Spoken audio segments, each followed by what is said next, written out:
Speech.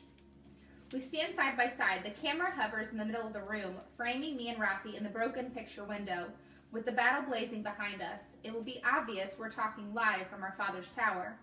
Bitter cold wind flutters the jagged safety glass, and more Shrev soldiers are storming the stairs now.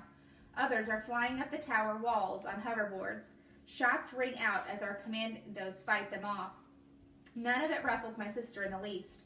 I'd almost forgotten that persuasion was her job, not mine. When the hovercam winks on, Rafi greets the people of Shrev. She tells them that she is in control of the tower. Then she fulfills her promise from the night before I left and tells them our secret. As you can see, my big sister says, I am not alone. I have never been alone. My mouth goes dry. Somehow, I can feel the curious gaze of 2 million people shifting between us, comparing us, one in a damaged sneak suit, her hair wild, covered with a slick of blood, the other perfect as always, a knife with 2 edges. I want you all to meet my twin, Frey, though in fact many of you have met her already and all of you have cheered for her. She took my place in crowds and receiving lines whenever there was danger. She was my first protector. Rafi's voice turns cold. Because your leader raised one of his daughters to take a bullet. It's strange, this revelation unfolding here. There are no shocked faces in the crowd, no audience metrics in an eye screen, just my sister laying bare the truth of me before a hovering cam. Since we were 7 years old, Frey has been trained to kill. Every brutal day she was harmed by her teachers, and there was nothing I could do to help her. Rafi's voice breaks, both genuine and exquisitely artful, and every time I left our bubble, I had to wipe her from my mind and to pretend to everyone that she didn't exist. Our father made me an accomplice in Frey's pain, in her erasure, every hour, every moment. Her voice falters again, showing them that what Cole taught me to see, how hiding me twisted her inside. But she never loses her train of thought, never misses a beat. This speech is so perfect that I wonder if Rafi has been writing it all her life, practicing under her breath, dreaming it in the bed next to mine, waiting for this moment. It was worth risking everything to give her this chance. Frey fooled you all because she is magnificent, but she didn't deserve this. This is not normal. Rafi looks at me and I realize it's my turn. Rafi's already made the speech I practiced. There's no more to say about my broken bones or hidden passageways or Sensei Noriko. All I have left to say is what matters to me now. When this war began, our father threw me away. I was nothing to him but a way to steal some metal, conquer a city, and murder a family in their own home. My voice wavers, not artfully like Rafi's, but with a shudder in my chest.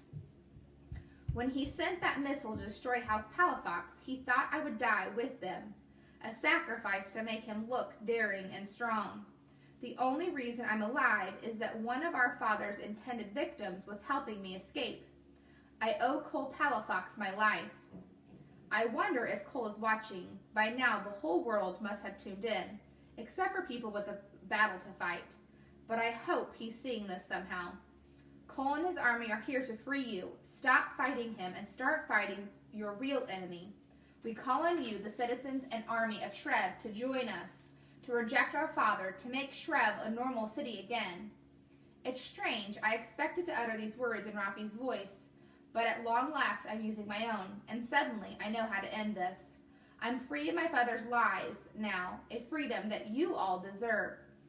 It won't be easy or steady, but it will be yours, because the only sure path to freedom is to seize it for your... The lights go out. The hovercam falls to the floor. Dr. Levy appears at the door to control the room. They cut the power. That's all we can do here. I turn to face the window. In the night sky, the booms and shrieks of flames are fading, the struggle ending in a whimper. Without the chaos of battle, how can Shrev's soldiers declare themselves for Raphia? There's no Victorian army left to tip the balance, just a galaxy of lights wheeling in the air, away from the fight, toward us. The army of Shrev is headed home to retake our father's tower. We were too late. Did they hear us? I ask. Dr. Levia nods, staring at a hand screen. It was on all the feeds. The whole city is talking, reacting. But they can't digest this right away. And we're out of time. Poor Frey. Rafi says softly. Did you think one speech would change everything? I just thought, but I'm not sure of the rest. It was a good speech, she says. We're perfect together. But Boss X claps my shoulder. It was a start, but we need to get out of here. It takes me a moment to realize that they're all looking at me, waiting for whatever's next. My head is spinning. The next step was supposed to be victory, but we were too slow in taking the tower. Cole's army too weak. All there is to do is run, but they're shooting all around us. We have to get out for the trophy room, I say. It's one place they can't blow up, 2 floors down. We can't go down, Zura calls from the broken stairway door. Gunfire lights up the stairwell behind her. Yes, we can. I squeeze my knife and let it fall. It hits the floor, screaming billowing dust. When it leaps back into my hand a moment later, a jagged hole has opened, full of fire suppression foam and sparking wires. Me first, Boss X rumbles. His pulse lance buzzing, he leaps through. I follow, grabbing onto the edge to swing out of his way. He's fighting drones, his lance slicing elegant arcs through the air. As I land, my knife takes one out, then sputters to the ground. Its battery light goes red. I'm unarmed, but Zura has dropped through, her barrage guns adding to the din. Moments later, the 9th floor is secure. One more floor to go. Cut here, I tell Boss X. He attacks the floor with his pulse lance. By the time the others are all down behind us, we're ready to descend again.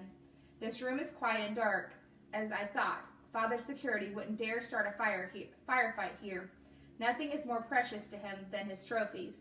They're mostly portraits, paintings of his former allies, his enemies, all the people who no longer appear in the Shrev propaganda feeds, erased people existing only in the abyss of memory. Our father never forgets his victories. There are normal hunting trophies too, the stuffed heads of stags and boars and lions, 100 kills at least, and a rack of hunting rifles and hoverboards. Are these boards charged? Zura asks. Always in case of a fire, but the guns aren't loaded. Good enough. She pulls a hoverboard off the wall. While the others climb down from the floor above, I orient myself. This room is our father's guilty pleasure, with no windows to let in prying eyes. But the outer wall should be right here, behind this portrait of me. Frey. Definitely not Rafi. Not with the mussed hair, the workout clothes, the knife in my hand, a sheen of sweat and a look of battle ecstasy in my eyes, wilder than I ever pictured myself. Our father already has a portrait of me in his trophy room, but he only thought I was dead for a few days. How long does it take to paint someone? Was this ready before I left Victoria? Then I see her, hanging right across from me, Arabella Palafox. The painting captures her confidence, her certainty. Every stroke of the brush reminds me how formidable she was. But she's gone, and I'm still here. A voice rumbles in my ear. One day, your father's picture will hang here too. I look up at Boss X. His fur is blood-matted, one eye clouded by injury, but his expression is very human, very sad. I wonder if the assassin, his lost love, is among these faces, but that's not for me to ask. I'm not ready to tell X what I did.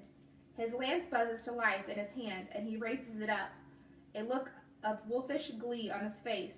For a moment, I think he knows somehow, and he's going to burn me down. But all he says is, time to go. Which wall do I cut?